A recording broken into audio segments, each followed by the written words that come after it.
Halo adik-adik, apa kabar kalian semuanya? Berjumpa lagi dengan Kak Yoel di sini, dan Kak Yoel berharap adik-adik semuanya tetap bersukacita di dalam Tuhan, walaupun saat ini kita masih sekolah minggu online di rumah masing-masing. Nah, kita akan memulai sekolah minggu kita, tetapi Kak Yoel berpesan kepada adik-adik yang di rumah untuk tetap bersikap dengan baik dan manis, karena kita akan memuliakan Tuhan bersama-sama. Nah adik-adik, kita akan memuliakan Tuhan dengan bernyanyi sesuai dengan lagu yang kita akan dengarkan bersama-sama, dan ikuti gerakannya ya.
Adik-adik, kita akan mulai mendengarkan firman Tuhan, tetapi sebelum itu kita menyanyikan satu lagu lagi yang berjudul Alkitab Buku Terindah.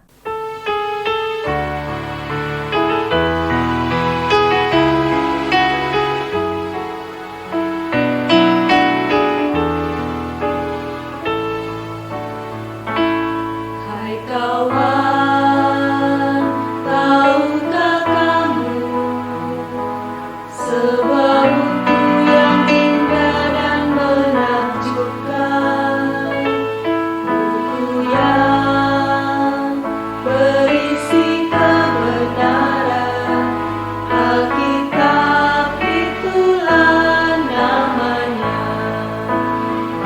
Alkitab buku terindah, surat cinta dari Tuhan untukku dan untukmu dan semua orang.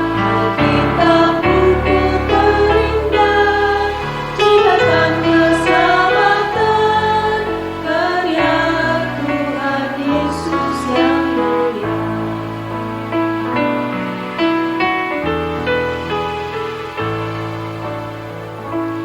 Hai kawan, tahukah kamu sebuah buku yang indah dan menakjubkan, buku yang berisi kebenaran, Alkitab itulah namanya.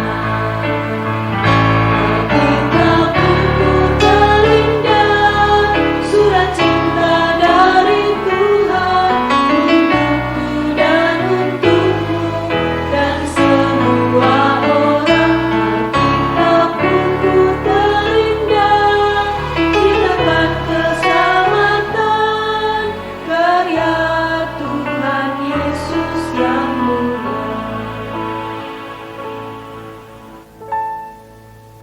Ya, kita akan bersama-sama mendengarkan cerita, tapi sebelum itu kita berdoa. Mari kita berdoa, lipat tangan, kita tutup mata, kita berdoa. Tuhan Yesus yang baik, terima kasih pada hari ini Engkau memberikan kami kesempatan sekali lagi untuk dapat beribadah bersama-sama, memuji dan memuliakan Tuhan walaupun kami di rumah kami masing-masing. Tuhan, kami akan mendengarkan cerita-Mu, kiranya Tuhan memberkati kami. Di dalam nama Tuhan Yesus, kami sudah berdoa. Amin. Hari ini Kayol ingin bercerita tentang kisah dua orang bersaudara yang terambil dari Alkitab, Kejadian 25 sampai Kejadian 27. Berbicara tentang saudara nih adik-adik, Kayol ingin bertanya kepada adik-adik, siapa nih di rumah yang punya saudara? Kalau Kayol juga punya saudara, jauh di Makassar, tetapi Kayol sangat sayang dengan mereka. Bagaimana dengan adik-adik di rumah? Pasti juga sangat sayang ya dengan adik-adiknya, dengan saudara-saudaranya, dengan kakak-kakaknya, atau dengan sepupu-sepupunya. Nah, kita mulai ya adik-adik. Dimulai dari Bapak Abraham yang memperanakan Ishak. Dan setelah Ishak berumur 40 tahun, ketika Ribka menjadi istrinya, berdoalah Ishak kepada Tuhan untuk istrinya, sebab pada saat itu istrinya mandul. Selang beberapa lama, Tuhan menjawab doa Ishak sehingga Ribka istrinya mengandung. Nah, selagi Ribka mengandung, anak-anaknya di dalam rahimnya bergerak-gerak sehingga membuat Ribka merasa sangat kesakitan. Dan ia berkata, Tuhan, jika ini maumu, mengapa aku tersiksa seperti ini? Anak-anak dalam kandunganmu akan menjadi dua bangsa yang akan bersaing. Bangsa yang satu akan lebih kuat dari yang lain. Anak yang lebih tua akan menjadi hamba kepada anak yang lebih muda.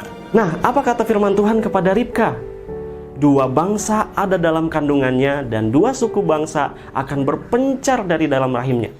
Suku bangsa yang satu akan lebih kuat dari yang lain dan anak yang tua akan menjadi hamba kepada anak yang muda. Nah, setelah genap harinya untuk bersalin, memang benar anak kembarlah yang ada di dalam kandungannya. Keluarlah yang pertama, warnanya merah seluruh tubuhnya seperti jubah berbulu. Sebab itu ia dinamakan Esau. Sesudah itu, keluarlah yang kedua, itu adiknya. Siapa ayo adik-adik? Ya, namanya yaitu Yakub. Yakub ini keluar dengan memegang tumit Esau. Dan pada waktu mereka lahir, Ishak ini berumur 60 tahun. Lalu bertambah besarlah kedua anak ini. Esau menjadi sangat kuat dan sangat pandai berburu. Sedangkan Yakub menjadi orang yang sangat tenang dan suka tinggal di rumah. Ishak ayahnya sangat sayang dengan Esau. Tetapi Ribka sangat sayang kepada Yakub. Pada suatu kali, Yakub sedang memasak sesuatu yang sangat enak, yaitu masakan kacang merah. Siapa nih adik-adik yang suka sekali dengan masakan kacang merah?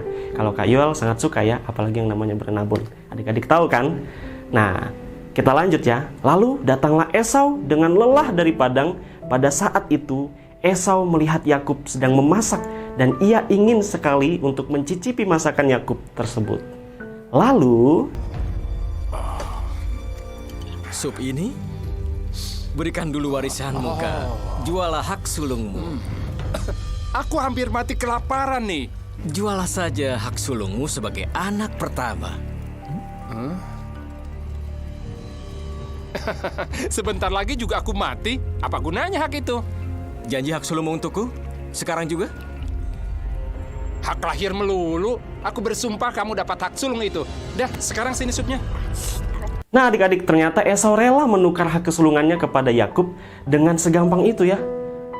Lalu Yakub memberikan roti dan masakan kacang merahnya kepada Esau.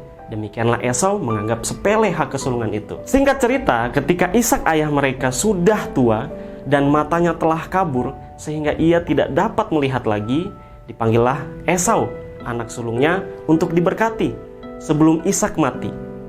Namun sebelum itu, Esau haruslah pergi ke padang dan memburu seekor binatang untuk diolah menjadi masakan kesukaan Ishak ayahnya. Tetapi Ribka ibu mereka mendengar apa yang dikatakan oleh Ishak kepada Esau anaknya.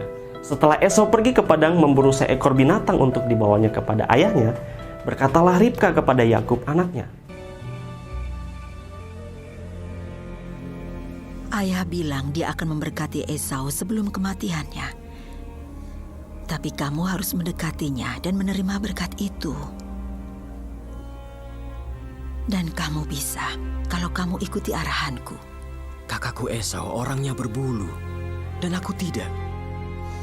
Jika nanti ayah menyentuhku dan menyadari tipuan yang kulakukan, dia akan mengutuki, bukannya memberkati aku. Biar ibu yang tanggung.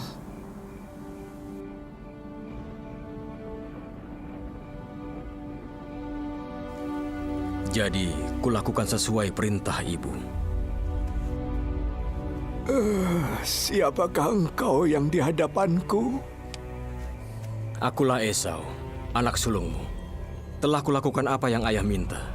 Duduklah dan makan daging masakanku. Lalu ayah berkati aku. Mendekatlah agar aku bisa memegangmu, memastikan bahwa engkau adalah Esau. Suaranya seperti Yakub, tapi tangannya seperti Esau. Lebih mendekatlah kemari dan ciumlah aku, nak.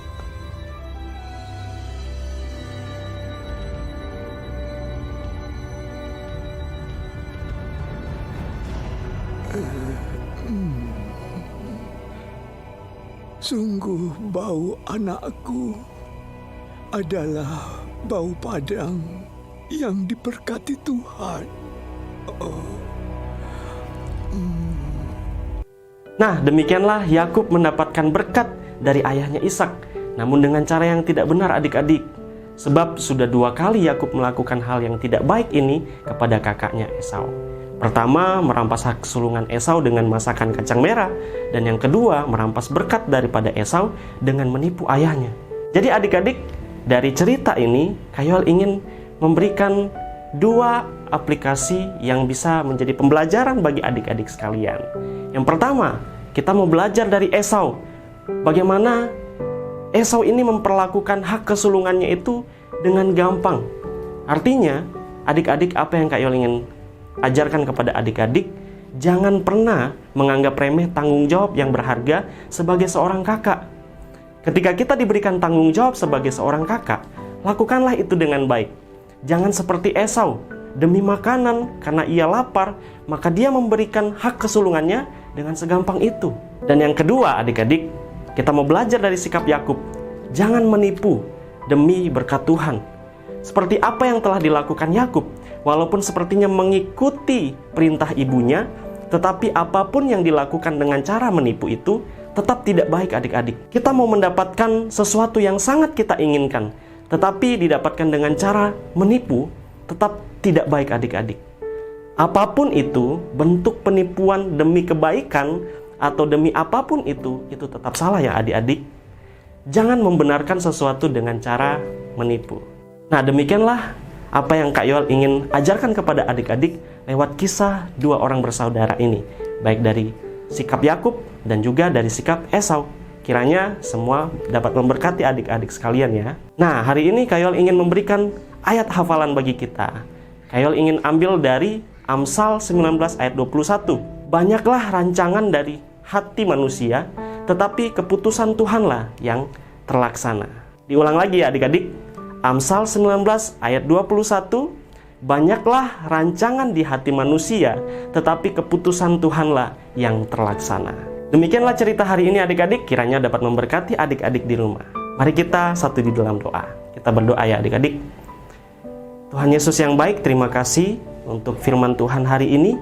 Kami dapat belajar satu hal yang sangat berharga, sehingga kami bisa menjadi anak Tuhan yang baik. Tuhan, tuntunlah kami, walaupun saat ini kami tetap masih di rumah, tetapi Tuhan dapat terus menjaga kami dan terus memelihara kami menjadi anak-anak Tuhan yang dapat diberkati dan memberkati banyak orang. Di dalam nama Tuhan Yesus kami berdoa. Amin. Dah adik-adik, shalom.